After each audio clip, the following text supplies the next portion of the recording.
Hello and welcome to Deepmala entertainment. Well friends, मैं हूं आपकी होस्ट एंड दोस्त दीपमाला। आप आए हैं आपके अपने चैनल पर। तो चलिए फटाफट से स्टार्ट करते हैं रिव्यू, जो कि होगा बहुत ही सटीक। और आपने हमारे कल के रिव्यू को पसंद किया, उसके लिए सलाम तो बनता है। और इसके अलावा आज का रिव्यू होने वाला है बहुत ही धमाकेदार, क्योंकि कल से काफ़ी बेटर शुरुआत हुई है और आने वाला दिन और बेहतर होने वाला है, ये साफ नज़र आ रहा है। जी हाँ, साफ नज़र आया जिस तरह की चीज़ें हुई और जिस तरह का प्रोमो दिखाया गया कि भाई कल तो फाड़ कर रख देने वाले हैं एक दूसरे को।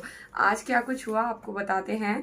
एक्चुअली अगर देखा जाए तो वैसे तो प्रीमियर एपिसोड का ही सेकंड पार्ट आज आया, लेकिन हाँ, प्रीमियर कम वीकडेज एपिसोड ये रहा, क्योंकि हर बार ये होता है कि 2 दिन लगातार प्रीमियर चलता है और लास्ट में बिल्कुल हल्का सा कि जब सोने जा रहे होते हैं, रात की कुछ दिनचर्या होती है, उतना दिखा के और ख़त्म कर दिया जाता है। लेकिन इस बार सेकंड एपिसोड जो प्रीमियर का रहा, वो प्रीमियर ना होकर वो वीकडेज का रहा। पर चलिए कोई बात नहीं, चलाने की फुल कोशिश की जा रही है, कंटेस्टेंट्स को भी, बिग बॉस को भी और एपिसोड्स को भी। जी हाँ, अब बात करते हैं फटाफट से कुछ इम्पोर्टेंट चीज़ों के बारे में, क्योंकि बहुत सारी बातें करके हम आपका टाइम नहीं लेना चाहते। लेकिन हाँ, उन बातों को ज़रूर करेंगे जो कि बहुत ही इम्पोर्टेंट रही और बहुत ही जो है इधर उधर नज़र आई, बिखरी सी नज़र आई, बहुत ही खास नज़र आई। उन चीज़ों के बारे में बात करना तो बनता है। तो चलिए फटाफट से बात करते हैं। सबसे पहले तो ये बताइए कि आसिम रियाज को लेकर आए हैं या उमर रियाज को लेकर आए हैं। ऐसा लग रहा है कि आसिम रियाज की जो सस्ती कॉपी कह सकते हैं, उनको उठा कर लाए हैं। इसलिए सबसे पहले ही बता दूं, इसलिए आसिम रियाज के फैंस को अगर बुरा लगे, लेकिन आप पहले खुद जाकर देखिए कि चीज़ें किस तरह की है। उमर रियाज पूरे के पूरे पिछले 14 सीजन को पी कर नहीं, घोल कर, मसल कर, चटनियाँ पीस पीस कर पी कर आए हैं। मतलब हर तरह से खाया भी है, पिया भी है, सब कुछ किया है। लेकिन उसके बाद भी आसिम रियाज की सस्ती कॉपी लग रहे हैं। जी हाँ, क्योंकि आसिम रियाज खुद अपने आप में आसिम रियाज थे और वो उन्होंने सीजन 13 में दिखा दिया। लेकिन इनमें जो भी चीज़ें नज़र आती है, जो एग्रेशन नज़र आता है, जो बात करने का तरीका नज़र आता है, जो ये पॉइंट्स तो क्या ही रखते हैं यार, अगर मैं बोलूँ पॉइंट्स तो अभी तक कुछ नहीं रखे। लेकिन जिस तरह की हरकतें और जिस तरह की चीज़ें दिखाई दे रही है कि इन्होंने बिग बॉस तो पिया ही पिया है, साथ में अपने भाई की चटनी बनाकर वो भी खाकर आए हैं, क्योंकि आसिम रियाज की फुल ऑन कॉपी है, फुल ऑन कॉपी है। लेकिन एक बात बताइए, अगर आसिम रियाज को ही देखना होता तो तुम्हें क्यों लेकर आते? इतनी सी बात सोचो और फिर आगे बढ़ो। लेकिन हाँ, आगे बात करेंगे इस बारे में भी, लेकिन उमर रियाज फिलहाल तो हमें आसिम रियाज की सस्ती कॉपी लगते हैं। आगे बात करते हैं कि जैसे ही एपिसोड स्टार्ट होता है तो वहाँ पर जो है सबसे पहले सलमान खान को दिखाया जाता है। सलमान खान अगेन, जैसा कि हमने आपसे कल कहा था कि काफ़ी लो से नज़र आए, ऐसा लगा ही नहीं कि ये वही सलमान खान है जिनका चार्म लोगों को खींच लाता है एपिसोड्स की ओर। क्योंकि हमने आपको पहले ही बताया है, जितनी वीकडेज की टीआरपी होती है उससे कहीं ज़्यादा वीकेंड की टीआरपी होती है, क्योंकि वीकेंड पर एपिसोड देखने वालों की संख्या बहुत बढ़ जाती है सिर्फ और सिर्फ सलमान खान के कारण। लेकिन सलमान खान में भी वो चार्म नज़र नहीं आ रहा है। मे भी शायद थके हुए ज़्यादा हैं, क्योंकि वो शूट से डायरेक्ट फ्लाइट उनकी लैंड की और वो डायरेक्टली जो है सेट पर पहुंचे थे, वो घर नहीं गए थे। तो मे भी शायद एक वो चीज़ है। लेकिन वो भी जो है नेक्स्ट टाइम तक क्लियर हो जाएगी, नेक्स्ट वीकेंड के बाद पर क्लियर हो जाएगी। इसके बाद जो है रणवीर सिंह वहाँ पर आते हैं, अपना एक जो शो है वो प्रमोट करते हैं और बताया जाता है पैसे किसके लगे हैं, पैसे भाई के लगे हैं, भाई के। तो भाई ने अपना पैसा लगाकर बिग बॉस के शो में आकर अपना शो प्रमोट करवाया बेसिकली। उसके बाद रणवीर सिंह चले जाते हैं और फिर एंट्री होती है प्रतीक सहजपाल, शमिता शेट्टी और निशांत की। जी, वहाँ पर सीधे से सलमान खान जो ये कहते हैं ना, ये समझ नहीं आता। सलमान खान कह देते हैं कि भाई शमिता, तुम तुम तो ना जीतते जीतते रह गई यार। आप तो एक बात बताओ सर, आपका बड़ा अच्छा होता है होस्टिंग का तरीका, सब कुछ बहुत अच्छा है, लेकिन हमें तो ना ऊपर से जीतती लगी, ना नीचे से लगी, ना आगे से लगी, ना पीछे से लगी, लेकिन आपको कहाँ से लगी वो हमें समझ नहीं आया। क्योंकि ना तो वो रनर अप में थी, ना कहीं आसपास थी, कहीं भी नहीं थी। वो बैसाखी लेकर चल रही थी अपने बहन के नाम की, जिनके नाम से वो अंदर आई। और दूसरी चीज़ ये कि राकेश बापट के नाम की। अब राकेश बापट बाहर गीत गा रहे हैं, आजा मेरे यार मुझे है तेरा इंतज़ार, लेकिन अभी ये 5 महीने अंदर रहने वाली हैं और तब तक यू नेवर नो, कुछ भी हो सकता है। क्योंकि हमारा कौन सा राकेश बापट के साथ तो ये कहेंगे हमारा कौन सा जन्म जन्मांतर का रिश्ता था, लेकिन हाँ आते ही जो है सलमान ने सीधे सीधे कहा कि भाई आपको यहाँ से प्यार तो मिल गया। तो भाई वो सबको पता है कि आप बाहर निकलते से ही बाहों में बाहें डालकर घूम रहे हो, तो आपका एजेंडा साफ था रिश्ते को बनाने का, कि आप यहाँ आकर जो है एक रिश्ता क्रिएट करना चाहते हो सिर्फ और सिर्फ काम के लिए। और जो कि उन्होंने कहा कि बिग बॉस से जो फेम मिला वो मुझे मेरी मूवीज़ से भी नहीं मिला। खैर मूवीज़ कहना तो बेकार की बात है, क्योंकि आपकी मूवीज़ आई थिंक आप लोगों में से भी किसी ने नहीं देखी होगी, मुझे ऐसा लगता है। चलिए शमिता शेट्टी की बात छोड़ते हैं, कहाँ इतना टाइम वेस्ट करना है। आगे बात करते हैं प्रतीक सहजपाल की और निशांत की। बहुत ही खूबसूरत सा वीडियो दिखाया जाता है, दोनों की जय और वीरू की तरह जोड़ी बताई जाती है, लेकिन प्रतीक कहते हैं वो तो देखने वाली बात होगी कि अब की बार क्या होता है, अंदर जाकर क्या होता है। मतलब प्रतीक सहजपाल जैसे वो OTT में दिखाई दिए वैसे के वैसे अभी हैं, कि जो कहना है वो फेंक कर मारते हैं, 2 टुक मारते हैं और बात खत्म, उसके आगे जो है बात नहीं करते। लेकिन हाँ भिड़ते अभी भी बहुत हैं, वैसी की वैसी ही चीज़ें वो लेकर आए हैं, वो साफ नज़र आया। आते ही भिड़े प्रतीक सहजपाल से उमर रियाज। पहली बात तो मुद्दा समझ नहीं आया कि उमर जान आई मीन उमर रियाज आप क्यों भिड़े। जैसा कि मैंने कहा कि आपने इतना घोल कर पिया है, इतना घोल कर पिया है कि अब तुम्हें वॉमिटिंग होने लगी है, तो इसको थोड़ा सा कंट्रोल में लाने की ज़रूरत है। तो इसको कंट्रोल में लेकर आओ, क्योंकि भाईजान अपना काम कर रहे हैं और वो बार बार तुम्हें जिस तरह स्टेज पर समझाने आए थे और फिर बिना बाय बोले उन्हें भेज दिया गया, उस तरह तो नहीं आएंगे ना। तो वही चीज़ है कि तुम खुद पर कंट्रोल करो। तो यहाँ आते से ऐसा लगा कुछ स्क्रिप्टेड चल रहा है, आते से भिड़े, और भिड़ना भी ऐसा जैसे पहले की दुश्मनी हो, मार मुझे आजा मार मुझे। इसी बीच में जो विशाल है, विशाल ने जाकर कैमरे पर ब्लॉगिंग स्टार्ट की और मिमिक्री स्टार्ट की। देखना इनमें से कोई किसी को नहीं मारेगा। एक्चुअली ना जो रोकने जा रहे हैं वो भी चाहते हैं कि एक दूसरे को मारे और बाहर हो जाए, कंपटीशन कम हो। और जो कह रहे हैं आ मुझे मार, तो वो सिर्फ फुटेज ले रहे हैं, कोई किसी को नहीं मारने वाला है। तो विशाल का वो पॉइंट अच्छा लगा। और दिन भर में उसने कुछ कुछ चीज़ें और ऐसी की जिसने ये बताया कि भाई फाइनल का तो बाद में पता चलेगा, लेकिन अभी लंबी रेस का घोड़ा विशाल है, ये समझ में आता है। हालांकि कुछ लोग जो है अपने कॉन्ट्रैक्ट लिखवा कर आए हैं, कुछ चिल में चल रहे हैं, कुछ पिल में चल रहे हैं, लेकिन हाँ चल रहे हैं। और विशाल की बात रही, कोई कॉन्ट्रैक्ट नहीं है, साथ कुछ नहीं है, लेकिन हाँ लंबी रेस का घोड़ा दिखाई देता है, क्योंकि वो हर चीज़ में इंटरेस्ट ले रहा है। वो हंसी है, मस्ती है, मजाक है, सब कुछ है। आने वाले 1-2 दिनों में ये भी क्लियर हो जाएगा कि रियल है या बनावटी है, क्योंकि आप एक हद तक ही बनावट कर सकते हो, उसके बाद आपको रियल फेस दिखाना ही पड़ेगा, रियल फेस आपका साथ में लाना ही पड़ेगा। तो वो चीज़ें हैं। इसके अलावा अफसाना खान ने आते ही लगाई बीवी से शादी की गुहार। भाई प्लान करके आए हो, बाहर शादी पोस्टपोन कर दी, अंदर आकर मेरी शादी करा दो ना बिग बॉस, मेरी शादी करा दो ना बिग बॉस। बिग बॉस कौन सा पंडित हो रहा है जो तुम्हारे फेरे डलवा देगा। हाँ ये बात अलग है कि तुम बाहर खर्चा बचाना चाहते हो, जैसा कि जय भानुशाली ने फटाक से कहा कि भाई कलर्स से ही करियर की शुरुआत की, क्योंकि करियर की शुरुआत भी यहीं से हुई थी। कलर्स से ही करियर की शुरुआत की, कलर्स से ही कमा रहे हो, अब शादी भी कलर्स वाले ही करवा कर देंगे। और वो बाकायदा सबसे रिश्ते जोड़ रही है, तू मेरा भाई तू मेरा भाई। और मेरे पास तो ना गोल्ड ही गोल्ड है, गोल्ड ही गोल्ड है मेरे पास। एक्चुअली ना मेरे फ्रेंड्स का बर्थडे होता है ना, किसी का बर्थडे होता है तो मैं तो गोल्ड गिफ्ट करती हूँ। तो सबने कहा भाई हमारे भी कर देना, हमें भी गिफ्ट कर देना। तो इस तरह की चीज़ें रही। तो वही है कि छोटा मुंह बड़ी बात, क्योंकि अंदर एक से एक दिग्गज आए हैं और इस तरह की बातें नहीं कर रहे हैं जिस तरह की अफसाना करती हुई दिखाई दे रही है। लेकिन आई मस्ट से बाकी की लड़कियां चाहे एक दूसरे में घुली मिली नजर आ रही हैं, आपको क्या लगा? प्यार से नहीं, सूरत से। सबकी सूरत ऑलमोस्ट एक जैसी लगती है अफसाना खान को छोड़कर। वो अपने कर्ली नूडल्स वालों से जो है पहचानी जाती हैं और अलग समझ में आती हैं। लेकिन हाँ, बाकी लड़कियां नहीं समझ में आती हैं, वो सब घुली मिली हैं। अभी आपको डोनाल्ड कौन है, अभी आपको माइसा कौन है, अभी कौन कौन है, आपको नहीं जो है समझ में आने वाला है। उसके अलावा जो है अफसाना खान के पुलाव पे काफी पछड़ा मचा, और अफसाना को देखकर ऐसा लगता है कि कहीं ना कहीं वो ले लेगी लोगों की, क्योंकि जिस तरह की वो बंदी लग रही है तो लग रहा है कि भाई कह के ले लेगी अच्छे से, क्योंकि पुलाव पे उसका नाम नहीं लिया, कुछ नहीं हुआ, लेकिन उसके बाद भी वो पीछे पड़ गई। और तेजस्वी के तो वो काफ़ी पीछे पड़ी, लेकिन हालांकि तेजस्वी बिल्कुल चिल पिल मूड में जैसी कि वो अंदर आई थी वैसी ही अभी भी है, मस्ती मजाक फन।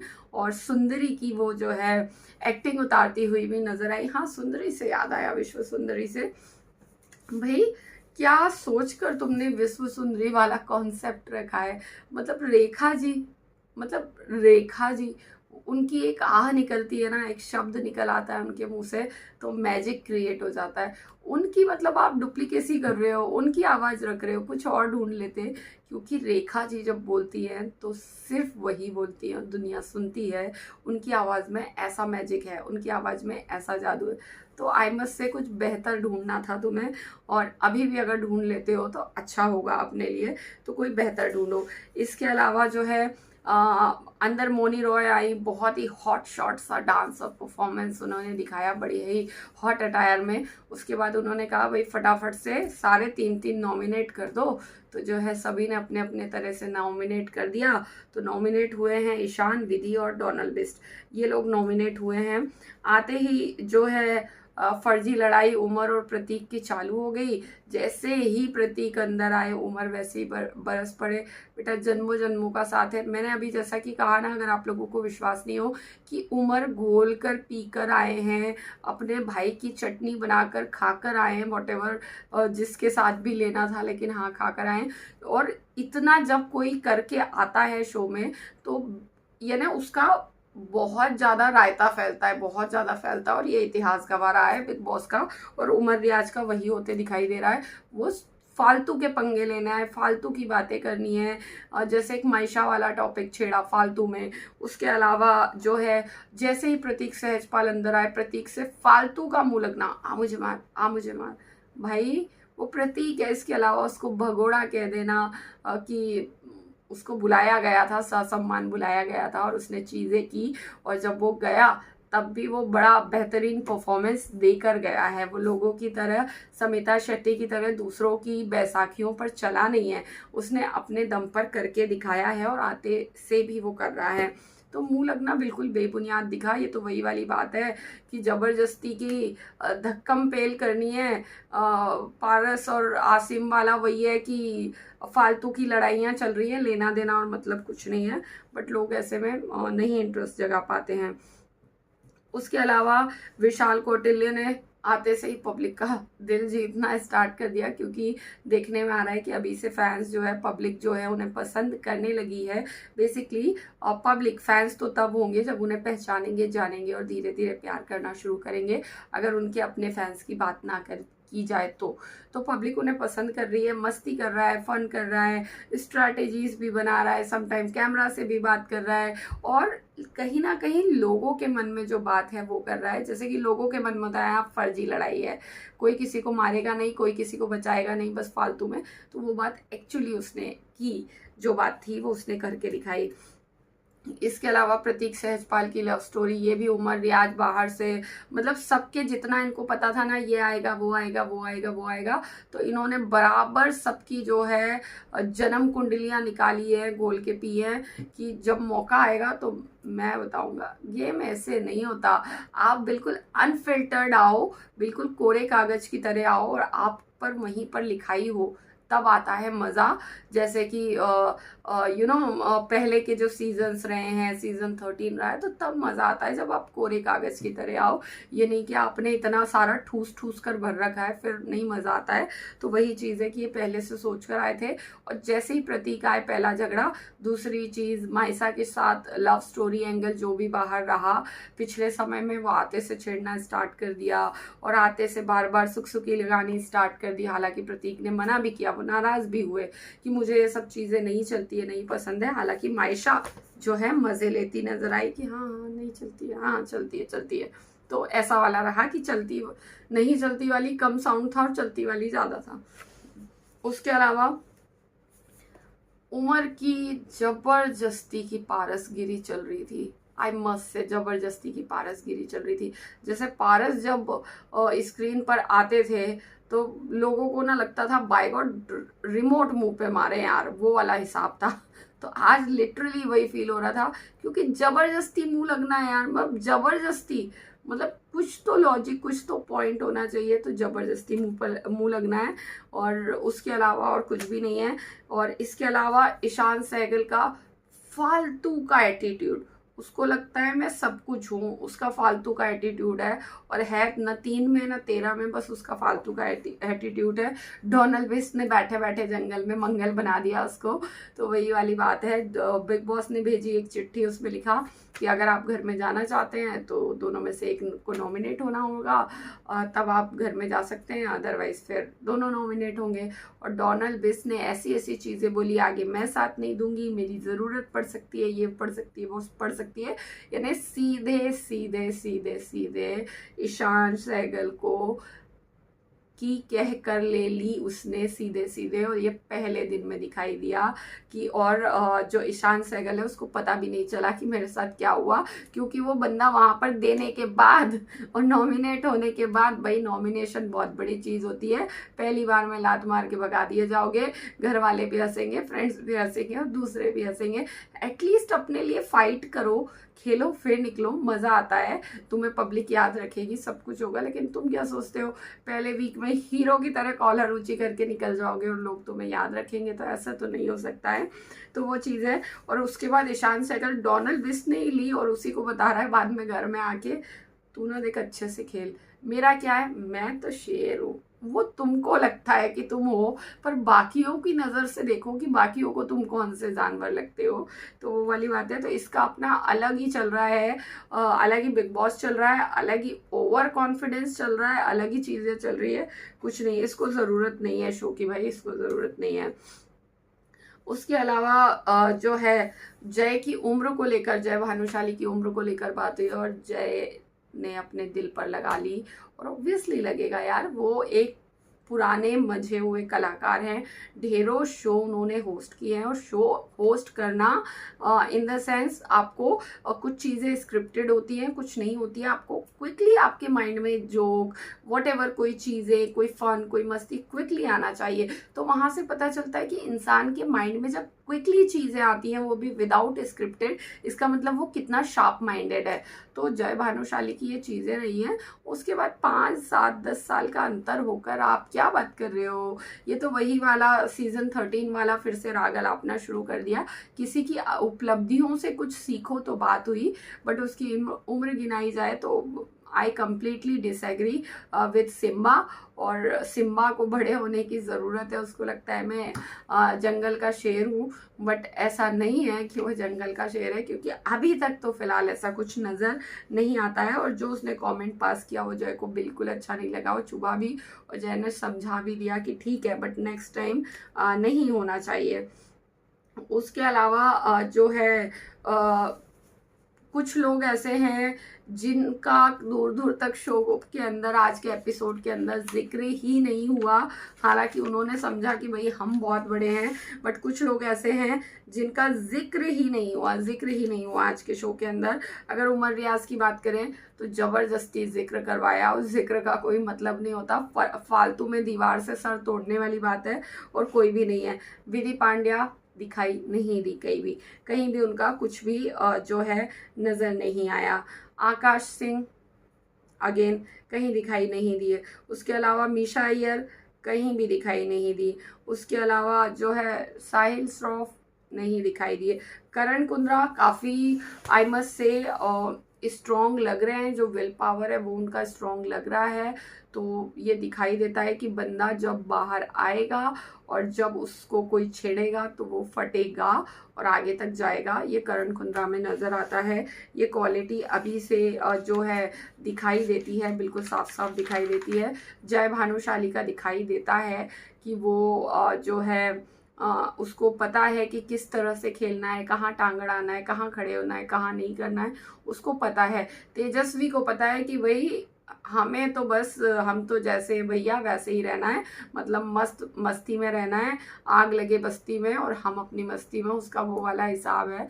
तो काफ़ी मस्ती में रहती है, चिलपिल मूड में रहती है। अफसाना ने पंगा लेने की भी कोशिश की बट उसने निगलेक्ट कर दिया, तो काफ़ी चिल मूड में रही। और विश्व सुंदरी की जो है नकल उतार के भी बड़ी अच्छी कॉपी भी की, मिमिक्री भी उसने की, तो क्वाइट इम्प्रेसिव। ये 3 लोगों का काफ़ी अच्छा लग रहा है। और विशाल का अगर देखा जाए तो विशाल इनके इस ग्रुप में शामिल किया जा सकता है। ग्रुप में इन द सेंस जो हम ऐसे लोगों का ग्रुप बनाकर आपको बता रहे हैं जो आगे जा सकते हैं, तो उनमें विशाल है। क्योंकि विशाल कर रहा है, फर्स्ट डे से कर रहा है। जब वो प्रीमियर के फर्स्ट एपिसोड में आया तब भी वो करता दिखाई दिया। उसके अलावा जब वो जो है अभी आपने देखा आज का एपिसोड, उसमें भी आपने थ्रू आउट विशाल को देखा। और विशाल कर रहा है कुछ ना कुछ और पब्लिक को पसंद आ रहा है, पब्लिक को अच्छा लग रहा है। तो ये बात जो है काफ़ी अच्छी है और काफ़ी इम्प्रेसिव है। और कल के अगर उसकी प्रोमो की बात की जाए तो भाई कल तो जो है गूंजे बजने वाले हैं और घमासान होने वाला है, जो कि प्रोमो में दिखाया गया कि भाई कल तो सर टूटेंगे एक दूसरे के साथ। और ऊपर से अंदर के 3 लोग और बाहर के लोग, तो कल होने वाली है जय और प्रतीक के बीच में घमासान, जो कि साफ देखने को मिलेगा और काफ़ी बड़े लेवल तक भी पहुंचेगा। ये भी हमें जो है साफ दिखाई दे रहा है कि काफ़ी जो है धक्कम धक्की और लड़ाई झगड़ा होने वाला है। वहीं पर मायशा और अफसाना का भी कुछ कुछ दिखा। और जंगल में जो मंगल कर रहे हैं उन लोगों से, उनका सारा सामान, मेकअप, कपड़े ले लिए जाएंगे। पर एक बात बताऊं, मेकअप के साथ नहीं पहचान में आ रही हैं, मेकअप के बाद कैसे पहचान में आएंगी। क्योंकि अफसाना को छोड़कर बाकी, अफसाना और तेजस्वी को छोड़कर बाकी गर्ल्स सब एक जैसी लग रही हैं। बिग बॉस भी अभी नाम लिख लिख कर बता रहे हैं ताकि लोग पहचाने, लोग इनके चेहरे से यूज टू हों। लेकिन 2 दिन हो गए हैं, अभी फ़िलहाल ऐसा कुछ नहीं हुआ है। और ये जो कंटेस्टेंट हैं ये मजबूत दिखते हैं, जो नाम अभी हमने आपको दिखाए। और जो अभी फ़िलहाल नहीं दिखाई दे रहे हैं, बिल्कुल शांति में बैठे हैं, उनको आकाशा, उसको कोई लेना देना ही नहीं है। दुनिया जाए भाड़ में, मैं अपना मस्ती से बैठी हूँ, खाने पीने मौज मारने आए हैं, नेक्स्ट वीक निकल जाएंगे, बात खत्म है। तो उस हिसाब से आए हैं। बाकी उनको शो से ऐसा कुछ लेना देना है नहीं कि हम शो में आए हैं तो हमें एंटरटेन भी करना है और आपको 1-2 हफ्ते का वक्त यहाँ नहीं दिया जाएगा। तो ओवरऑल जो है कल के प्रीमियर एपिसोड से आज का प्रीमियर एपिसोड क्वाइट बेटर रहा। बट हाँ, बेटर से काम नहीं चलता है बिग बॉस में, बेस्ट से काम चलता है। और ऐसा नहीं है कि आपको 1-2 वीक बेस्ट तक आने के लिए लगाओगे आप तो चल जाएगा। आपको बेटर से बेस्ट का रास्ता जस्ट प्रीमियर के बाद ही आपको स्टार्ट कर देना है, तय करना, और 1 से 2 दिन में आपको शिफ्ट कर जाना है।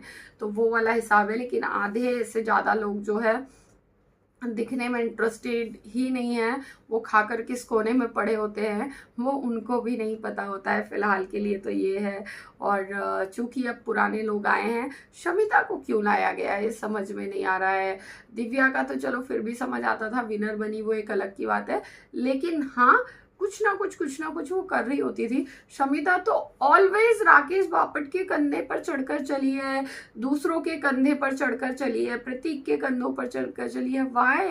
वाई उसको क्यों लाया गया अंदर, कुछ समझ में नहीं आया। क्योंकि इसके अलावा आप नेहा भसीन को ले आते, इससे बेटर तो वो थी, वो काफ़ी कुछ कर देती। और तो और आप हमारी जो है बिहारी गर्ल अक्षरा को लेकर आ जाते, तब भी ठीक था। अक्षरा भी बिल्कुल बोलने में और हर चीज़ में सटीक, हालांकि पहले पिछली बार निकाल दिया गया, उस तरह की चीज़ें की गई। लेकिन हाँ, क्वाइट बेटर ऑप्शन जो है थे शमिता शेट्टी के अलावा।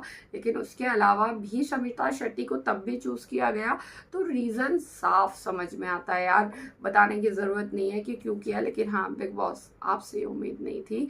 और सलमान खान आपने जो वो जोक मारा था ना आते ही कि शमिता तुम जीतते जीतते रह गई यार, वो इतना फनी था यार, इतना फनी था कि कसम से हंसी नहीं आई, वो इतना फनी था।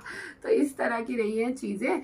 और ये था आज के एपिसोड का रिव्यू। होपफुली आप पसंद करेंगे क्योंकि हम आपके लिए एकदम सटीक रिव्यू लेकर आ रहे हैं और बिना किसी बायसनेस के एकदम सटीक रिव्यू लेकर आ रहे हैं। तो उसके लिए आप जो है वीडियो को लाइक ज़रूर करेंगे। इनकेस आपको रिव्यू पसंद आया है तो ज़रूर कीजिए।